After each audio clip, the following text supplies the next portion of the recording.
Assalamu alaikum. Today's vlog is about Eid al Adha. This is long overdue. It has been a month since I made this video, but I never got time to do the voiceover. So finally, I find some time and I decide to complete this video and post it.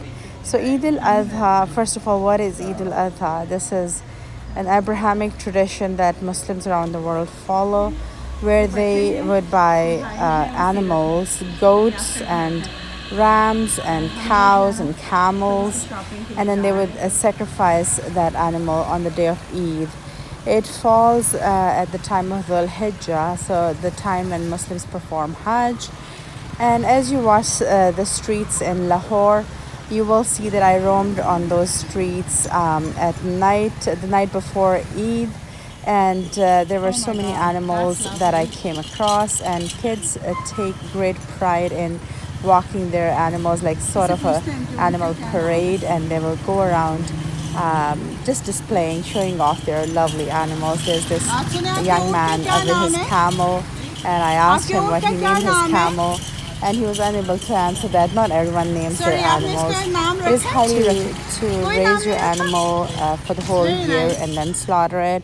But in cities, people don't have time for that anymore, so they usually buy the animal sometimes a month before the Eid, or sometimes a day before. We purchased our animals 2 days before. This is the street. There was rain the night before Eid, so you can see the flooding on the streets.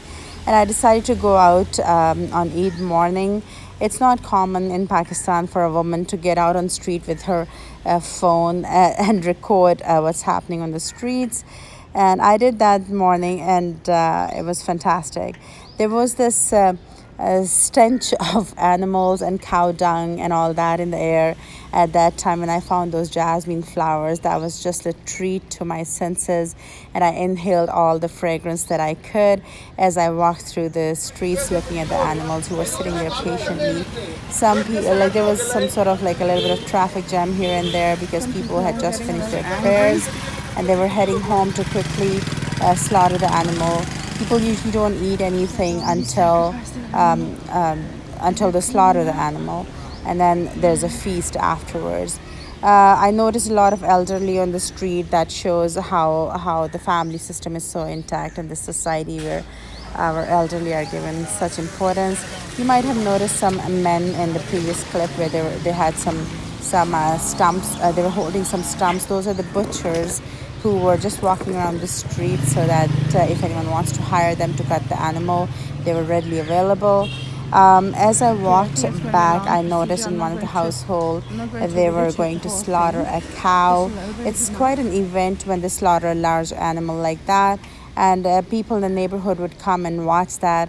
I mean, sorry to all the animal rights people, but that's a tradition that has been going on for centuries in the Muslim community. Animals are specially raised for this purpose, where I mean, it's a great business, and it's a religious obligation too.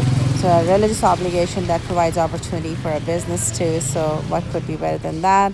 But yeah, sorry to all the animal rights people. Anyway, as I walked on the streets, looking at all the people walking home, it was just lovely. In the meanwhile, my nephew, he came over, and my plan was to just go around and go to the graveyard, just go around the city and then go to the graveyard. He drove me through this part of Lahore. I looked at the streets, and honestly, the streets were messy. The night before, people had been shopping, and you can see it seemed like there was a teenage party that happened there, and you'll see all the streets littered. And then we reached the graveyard.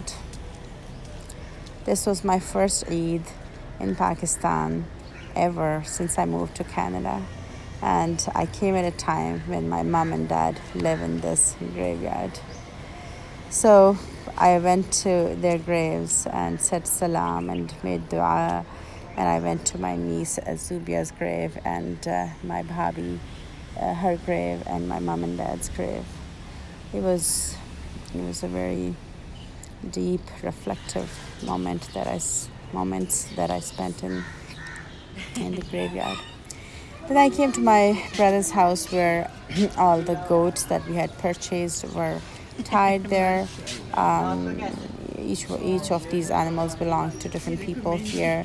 The one with the henna dots on it, that's mine, and it was such a joy. The kids were taking pride in, oh, what lovely animals we found. I talked to my family in Canada and wished them happy Eid. And then the animals were slaughtered by my brother, who always does that every year. It's hugely rewarded to slaughter animal. And then my nephews, they sat and chopped the meat so that it can be delivered to all the poor people in the neighborhood. The meat is usually divided into three parts. One part is kept for your personal use, one part for your family, extended family, and one part for your for poor people. So family and neighbors. So one for personal use, one for family and neighbors, and one for poor people in the community. My sister-in-law, who runs a small vlog, she made a really delicious liver. Goat liver is usually the first thing people make, and then that's eaten for breakfast. We really enjoyed that. The whole day was spent taking care of the meat and donating it and preserving it and all that kind of stuff. In the evening, when we were so tired and exhausted, we decided to go to enjoy some street food. Golgappe is like the lightest snack that you can imagine, especially when you're feeling heavy in your tummy after eating so much meat. Golgappe is like a perfect snack to eat.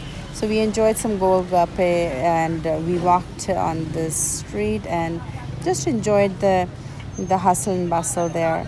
But the city lights, I'm not a city lover anymore, and I looked at the glaring lights, and then thank goodness I looked up. The moon was just spreading its calmness. Happy Eid.